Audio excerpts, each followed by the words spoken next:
ማህፀን በጣም አስደናቂና ተለዋዋጭ የሰውነት ክፍል ነው። ነገር ግን ሁልጊዜ የተለመደውን የተገለበጠ የእንቁላል ቅርጽ አይይዝም። እነዚህ መዋቅራዊ ልዩነቶች የሚከሰቱት ጽንሱ በማህፀን ውስጥ በሚፈጠርበት ጊዜ ነው።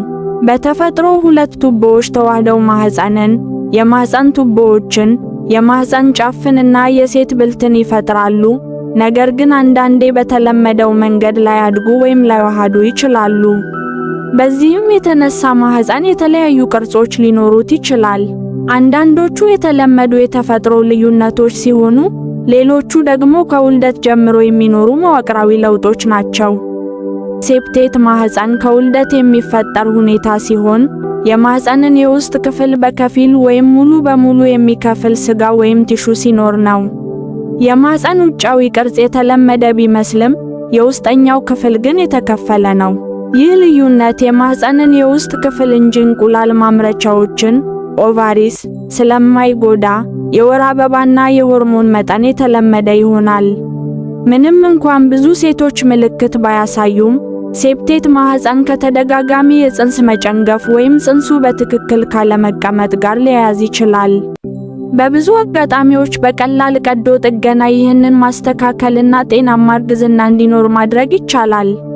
የልብ ቅርጽ ያለው ማህፀን ብዙ ጊዜ የልብ ቅርጽ ያለው ማህፀን እየተባለ የሚጠራው ይህ አይነት ማህፀን በማህፀን አፈጣጠር ጊዜ ሁለቱ ቱቦዎች በከፊል ሳይዋሃዱ ሲቀሩ የሚፈጠር ነው። ይህም ከላይ ሁለት ቀንዶች ያሉትና ከውጭ ሲታይ ጎድጎድ ያለ ቅርጽ ያለው ማህፀን ይፈጥራል። ምንም እንኳን ብዙ ሴቶች መደበኛ የወር አበባ ዑደት ቢኖራቸውም፣ የማህፀኑ ቅርጽና በውስጡ ያለው ጠባብ ቦታ የጽንስ መጨንገፍን፣ ያለ ጊዜው መውለድን ወይም የጽንስ አቀማመጥ መዛባትን ሊያስከትል ይችላል። ባለ አንድ ቀንድ ማህፀን ይህ አልፎ አልፎ የሚከሰት ሲሆን፣ የማህፀን ግማሹ ክፍል ብቻ የሚያድግበትና ብዙ ጊዜ ከአንድ የማህፀን ቱቦ ጋር ብቻ የሚገናኝበት ሁኔታ ነው። አንዳንዴ በሌላኛው በኩል በደንብ ያላደገ ትንሽ ክፍል ሊኖር ይችላል። የስነ ተዋልዶና የሽንት ስርዓቶች አብረው ስለሚያድጉ፣ ይህ ሁኔታ አንዳንዴ በተመሳሳይ ጎን ካለ የኩላሊት ችግር ጋር ሊያያዝ ይችላል። አንድ ጤናማ ኦቫሪ እንቁላል ማምረቻ እስካለ ድረስ የሆርሞን መጠን የተለመደ ነው። ነገር ግን አነስተኛው የማህፀን መጠንና ቅርጽ የጽንስ መጨንገፍንና ያለ ጊዜው መውለድን ሊያስከትል ይችላል። ድርብ ማህፀን በጣም አልፎ አልፎ የሚከሰት ሲሆን፣ ሁለቱ ቱቦዎች ሙሉ በሙሉ ሳይዋሃዱ ቀርተው ሁለት የተለያዩ ማህፀኖች ሲፈጠሩ ነው። በዚህ ጊዜ ሁለት የተለየ የማህፀን ጫፍና አልፎ አልፎም ሁለት የሴት ብልት ሊኖር ይችላል። ይህ ሁኔታ አስፈሪ ቢመስልም፣ ብዙ ሴቶች መደበኛ የወር አበባ አላቸው፣ እንዲሁም ጤናማ እርግዝና ሊኖራቸው ይችላል። ነገር ግን የጽንስ መጨንገፍ ወይም ያለ ጊዜው መውለድ አደጋ በትንሹ ሊጨምር ይችላል። ሁለቱም ማህፀኖች በአንድ ጊዜ የወር አበባ ካፈሰሱ የደም መብዛት ሊያጋጥም ይችላል። አርኪዌት ማህፀን በጣም ቀላል የሆነ የተፈጥሮ ልዩነት ሲሆን፣ በማህፀኑ የላይኛው ክፍል ላይ ትንሽና ለስላሳ የሆነ ዝቅ ያለ ቦታ ወይም ጎድጓዳ ሲኖር ነው። የማህፀኑ ውጫዊ ቅርጽ ሙሉ በሙሉ የተለመደ ነው።